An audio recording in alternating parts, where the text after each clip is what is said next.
Mohamed Amaro tukizungumza sasa hivi ana FIFA identification number 2. Mchezaji yoyote akishaingia kwenye mfumo wa kucheza mara ya kwanza anapewa ID number. Hiyo ID number unatakiwa kama nayo popote tunapoenda, ndio namba yako ya utambulisho. Lakini ukiangalia kwenye mfumo, Mohamed Amaro ana ID namba 2. Hiyo tuliuliza kwenye kamati, hawakuweza kulijibu. Lingine ambayo tulihoji huyu Mohamed Amaro kama hawezi kucheza timu ya taifa ya Tanzania, ina maana kwamba yuko eligible, wanasema wazungu, kuchezea timu ya taifa ya Guinea.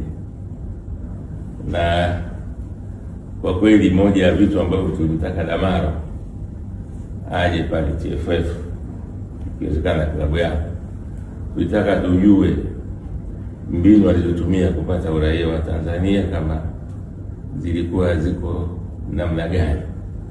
Kwenye cross examination ambayo tuliiomba, tulitaka tujue kama Amaro ameukana uraia wa Guinea, ameukana lini na ameukana katika namna gani, kwa sababu wazungu wanasema kuna president. Kuna mchezaji anaitwa Joseph Bada ambaye kwa raia pamoja na huyu, wakati anaondoka hapa ilibidi aondoke katika uraia wake aliokuja nao Tanzania, sio uraia wa Tanzania.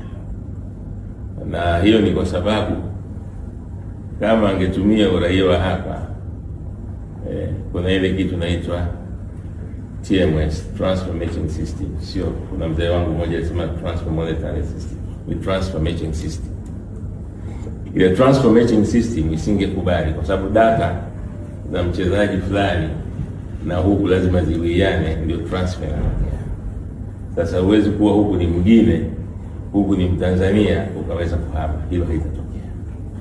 Kwa hiyo yote hayo tuliyahoji, haya kupata majibu.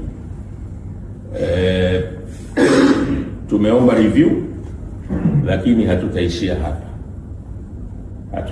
hapa kwa sababu tunaamini kwenye kanuni za ligi zetu zimetambua wachezaji wa aina mbili.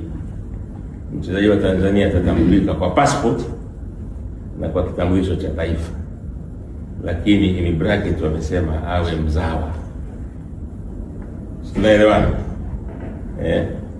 Atatambulika kwa passport au national ID.